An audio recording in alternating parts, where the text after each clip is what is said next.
সারা রাত লং জার্নির পর আমাদের কক্সবাজারের প্রথম দিনটায় সবার কেমন কাটলো সেই ব্লগ ভিডিওটি আপনাদের সবার সাথে শেয়ার করলাম। ভিডিওটি না টেনে সম্পূর্ণ দেখার অনুরোধ রইল। আসসালামু আলাইকুম, আমি সাথী।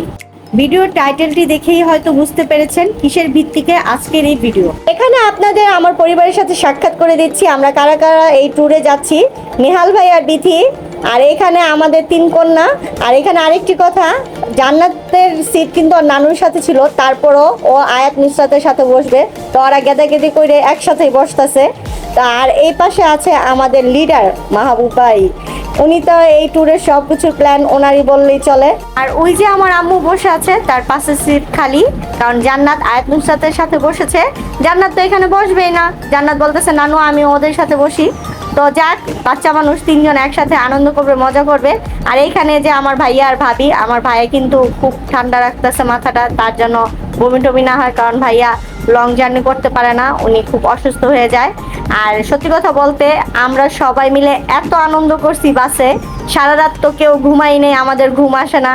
অনেকে দেখি বাসে বসলেই ঘুম এসে পড়ে। আমরা কি হইলাম, আমাদের ঘুমই আসে না, আমরা সবাই জাগনা।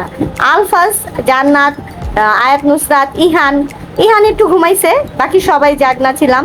আর এখানে আলফাজ কিন্তু খুবই খুশি, ওকে জিজ্ঞেস করলাম যে আপু তুমি কোথায় যাচ্ছ। আলফাজ আবার আলফাজ আমরা কোথায় যাচ্ছি?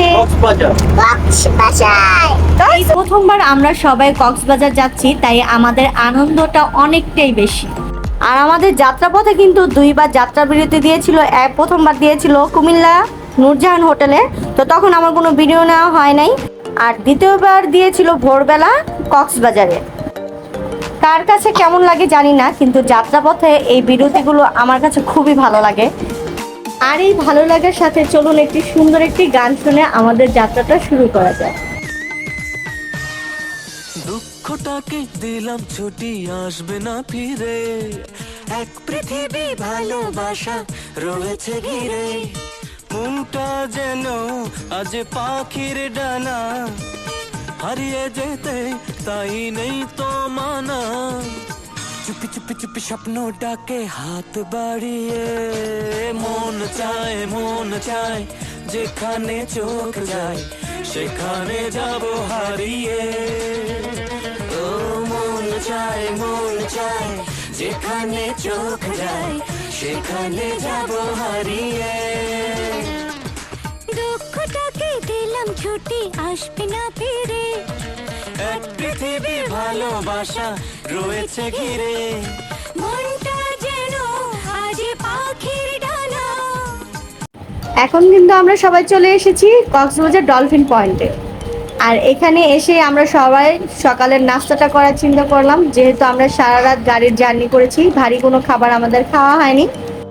বিথি আর আইরিন ভাবি সকালের নাস্তার অর্ডার দিচ্ছিল, আর এই ফাঁকে আমি পুরো রেস্টুরেন্টটি ঘুরে দেখছিলাম। তো যাওয়ার পথে আমি দেখলাম ছোট করে সাইনবোর্ডে লেখা রুটি স্ট্যান্ড, মানে এইখানে সব নান রুটি তৈরি হয়, আর অন্য কোনো খাবার এখানে তৈরি হয় না। তার পাশেই ছিল পরোটার স্ট্যান্ড, আর তার পাশে ছিল চায়ের স্ট্যান্ড। আমার এই জিনিসটা খুবই ভালো লাগছে যে প্রত্যেকটা সেক্টর আলাদা আলাদা। আর সত্যি কথা বলতে এই পুরো রেস্টুরেন্টটি গাছ দিয়ে সাজানো হয়েছিল, যা আমার খুবই ভালো লেগেছে। আমি কিন্তু গাছ খুব পছন্দ করি, আর এই বিষয়টা তাদের দেখে আমার খুব ভালো লাগছে যে ওনারা পুরো রেস্টুরেন্টে গাছ দিয়ে সাজিয়েছে। আর এখানে আরেকটা বিষয় হলো, আপনারা যদি কেউ কক্সবাজার এসে থাকেন, ডলফিন মোড়ে আসলে এই শালিক রেস্টুরেন্টটিতে এসে যাবেন। এই জায়গাটার খাবার মান খুবই ভালো, আমার কাছে তো খুবই ভালো লেগেছে। আর এখানে আমি একটু কুয়ারা করছিলাম, ঢং করছিলাম, পোস্ট দিতেছিলাম, কিন্তু আমি বুঝি নাই যে সত্যি এই ভিডিও করতেছে, আমি মনে করছি ছবি তুলতেছে। আর অপেক্ষা করতেছি কতক্ষণে খাবার আসবো, আমার পেটের ভিতর তো ইঁদুর লাফাইতেছে, আয় খাবার আয় খাবার আয়, খাবার তো আসে না। আর তো ভালো লাগতেছে না, খাবার এখন আসতেছে না। কে যাক, অবশেষে কিছুক্ষণ পর দেখলাম খাবার আসছে, তো আমি হুড়মুড়ে খাবার খাইতেছি।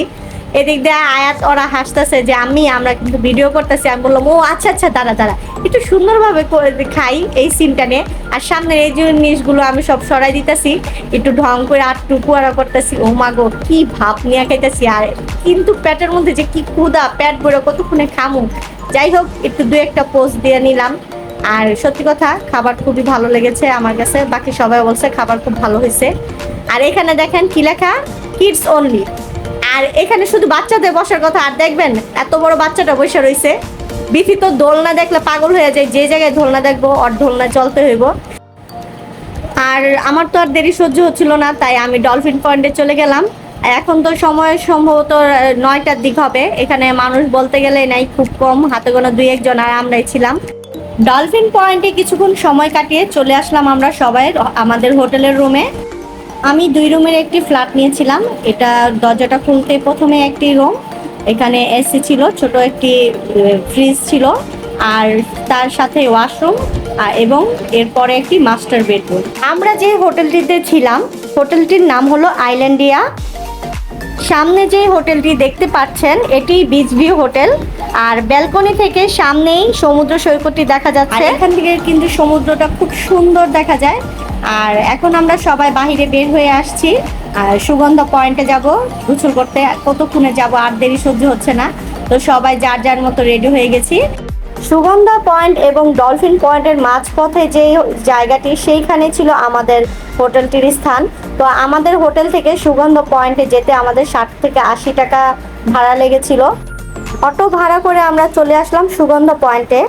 ডলফিন পয়েন্টে থেকে সুগন্ধার পয়েন্টে কিন্তু মানুষ খুব বেশি থাকে। আর আমরা এখন আর সামনের দিকে যাচ্ছিলাম। আর যাওয়ার পথে যে এই বালির রাস্তাটা, এই বালিগুলো খুব গরম থাকে, তো যাওয়ার পথে আমাদের সবারই খুব কষ্ট হচ্ছিল। আর আমার তো আরেকটু বেশি খারাপ লাগছিল, এই যে ছোট্ট বাবুটা খালি পায়ে হেঁটে যাচ্ছে, আমরা জুতা পরে হেঁটে যেতে পারতেছি না, আর এই বাচ্চাটা খালি পায়ে হেঁটে যাচ্ছে, তা দেখে আরো বেশি খারাপ লাগছিল। যাই হোক, সামনে 2টা ঘোড়া দেখে তো বাচ্চারা আরো বেশি খুশি হয়ে গেছে, সবাই এই ঘোড়াটার সাথে ছবি তুলছিল, আদর করছিল। আমিও একটু ঘোড়াটাকে আদর করে দিচ্ছিলাম। আর ঘোড়াটা খুব ঠান্ডা ছিল, নড়াচড়া করছিল না, কেন জানি কাস্টমার নাই বেশি দেখে মনে হয় ঘোড়াটার মনটা অনেক খারাপ। আমরা যেহেতু অফ সিজনে গেছিলাম, এখন মানুষজন খুবই কম, পর্যটক তেমন ছিল না। আর এখানে স্থানীয় অনেকে বলছিল যে সিজনের সময় এখানে প্রচুর মানুষের ভিড় থাকে।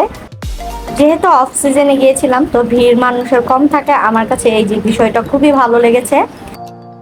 এই প্রথমবার সমুদ্র সৈকত দেখে আমরা তো সবাই অনেক খুশি, বাচ্চারা অনেক খুশি। এখানে ওরা আনন্দ করছে, মুসাইফা, আইরিন ভাবি, আয়াত, জান্নাত, আর ওই যে আপনার ভাইয়া আলফাস হাঁটছে। আর আমি এখানে ওনাদের সব মোবাইল আর ব্যাগ জুতা হাতে নিয়ে দাঁড়া রয়েছি। তো আপনাদের ভাইয়া বলতেছিল আসো সমুদ্রে নামো। আমি আপনাদের ভাইয়াকে বলছিলাম দাঁড়াও, সবার সব কিছু একত্র করে লকআপে রেখে আসি, তারপর আমরা সমুদ্রে নামি। আর এখানে এই জিনিসটা খুবই ভালো লেগেছে যে আপনার সাথে প্রয়োজনীয় সব জিনিসপত্র লকআপে রেখে ঘন্টা প্রতি 60 টাকা নিবে। আমরা প্রায় 2 ঘন্টার মতো লকআপে আমাদের প্রয়োজনীয় জিনিসপত্রগুলো রেখে এসেছিলাম। আর আজকে আমার এই ব্লগ ভিডিওটি এই পর্যন্তই। আবারও নতুন একটি ব্লগ ভিডিও নিয়ে আপনাদের সামনে আমি সাথে হাজির হব। এবং আমার এই ভিডিওতে যদি কোনো ভুল ত্রুটি হয়ে থাকে তাহলে প্লিজ আপনারা ক্ষমা দৃষ্টিতে দেখবেন। এবং আমার নেক্সট ভিডিওতে থাকছে কক্সবাজারের কোথায় আমি কোন জায়গায় ঘুরতে গিয়েছিলাম সেই বিষয়ে। আজ এ পর্যন্তই, আবারও দেখা হবে নতুন কোনো ভিডিওতে। আসসালামু আলাইকুম, আল্লাহ হাফেজ।